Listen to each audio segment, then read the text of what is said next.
জাহাঙ্গীরনগরের মতো একটা বিশ্ববিদ্যালয়, এটা বিশ্ববিদ্যালয় না, একটা পুরানো পতিতালয় একটা। আপনি আপনার মেয়েকে পড়ান, আপনি আমার ছেলেকে পড়ান, আবার সমালোচনা করেন আপনার। যেখানে অন্যের ওয়াইফকে ধরে নিয়ে এসে দলবদ্ধ ধর্ষণ করা হয়, এটা নাকি বিশ্ববিদ্যালয় নয়, এটা হলো বেশ্যালয় একটা। রংপুরের সম্মেলনে আমি তরুণ এবং যুবক ভাইদেরকে বলবো, ছাত্রদেরকে কেউ কখনো বুবা বানায় রাখতে পারে না। আমি বাংলাদেশের প্রত্যেকটা ছাত্রকে বলবো, বিশ্ববিদ্যালয় কলেজ মাদ্রাসার ছাত্রদেরকে বলবো, তোমাদের মাথা হবে উন্মুক্ত স্বাধীন চেতা, কারো গোলামি করতে গিয়ে মুশরিক হয়ে যেও না। যে সমস্ত নোংরামের মধ্যে ঢুকে যাওয়ার কারণে বাংলাদেশের শত শত ছাত্র স্বপ্ন নিয়ে মায়ের স্বপ্ন পূরণ করবে, দেশের স্বপ্ন পূরণ করবে বলে বিশ্ববিদ্যালয়ে যাই, কলেজে পড়তে যাই, নোংরা পচা রাজনীতির সাথে জড়িয়ে পড়ে জীবনটা ধ্বংস করে, পরিবার ধ্বংস করে। তুমি আজকে বুঝা শেখো, তুমি মুহাম্মদুর রাসূলুল্লাহ সাল্লাল্লাহু আলাইহি সাল্লামের আদর্শ জীবন গড়ার চেষ্টা করো। এটা হলো আমাদের দাবি। আজকে 11ই ফেব্রুয়ারি, 2 দিন পর আসবে 14ই ফেব্রুয়ারি।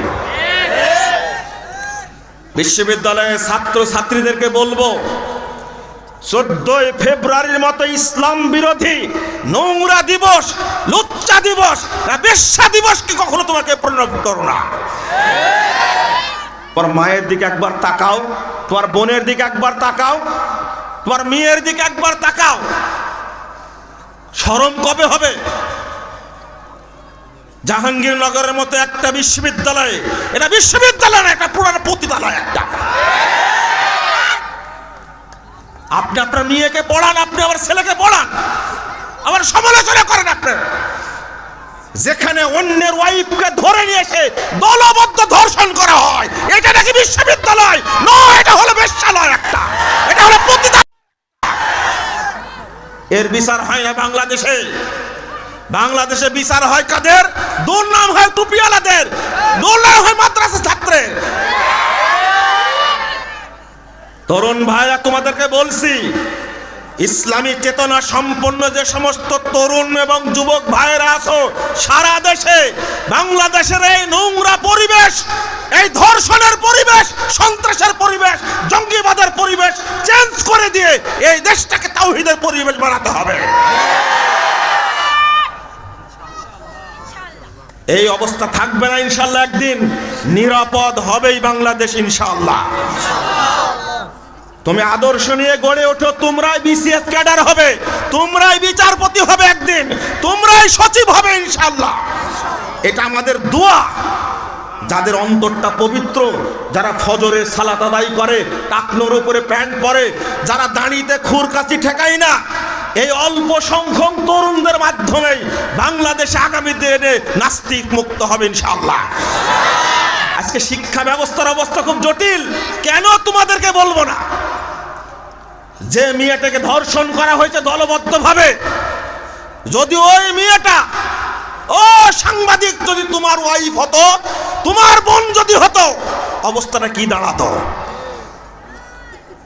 আমি আরো একটু আগে যাই, আজ পর্যন্ত তাদের শাস্তির নিয়ে আসা হয় না। যদি চেঞ্জ হয়, ক্ষমতা হোক আর প্রশাসনে হোক, যারা যায় তাদের আত্মাটা পবিত্র না, এই জন্য দেশের চেঞ্জ হচ্ছে না। আমি তরুণদের নিয়ে স্বপ্ন দেখি। আমি দাওয়াত দিচ্ছি আজকে আগামী 15 এবং 16 বাইপাইলের মহাসম্মেলন, বাংলাদেশ জমিয়ত আহলে হাদিস কর্তৃক আয়োজিত এই সম্মেলনে তরুণ ভাইদেরকে অংশগ্রহণের অনুরোধ জানাচ্ছি। আমি মাঝে মাঝে অনুপ্রাণিত হই। হজ্জে যখন যাই, আরাফার মাঠে দেখি এক শ্রেণীর তরুণ খেদমত করছে, মিনাতে দেখি এক শ্রেণীর তরুণ খেদমত করছে, মুজদালিফায় দেখি এক শ্রেণীর তরুণ খেদমত করছে। সারা বছর তওয়াফের সময় খেদমত করছে, কেউ পানি দিচ্ছে, কেউ টিস্যু দিচ্ছে, কেউ ঠান্ডা পানি মুখে দিচ্ছে। কত তৃপ্তি যে পাচ্ছে এই হাজিরা উমরাকারীরা।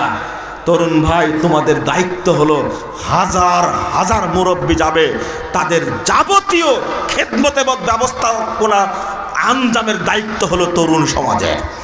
আমি সব্বানের ছেলেদেরকে বলেছি যে কোনো ত্রুটি যেন না হয়, প্রমাণ করে দিতে হবে বাংলাদেশে আহলে হাদিসরা ঐক্যবদ্ধ এবং আমরা পারি এরকম সম্মেলনের আয়োজন করতে ইনশাআল্লাহ। আল্লাহ তুমি কবুল করো, আমিন ইয়া রাব্বাল আলামিন।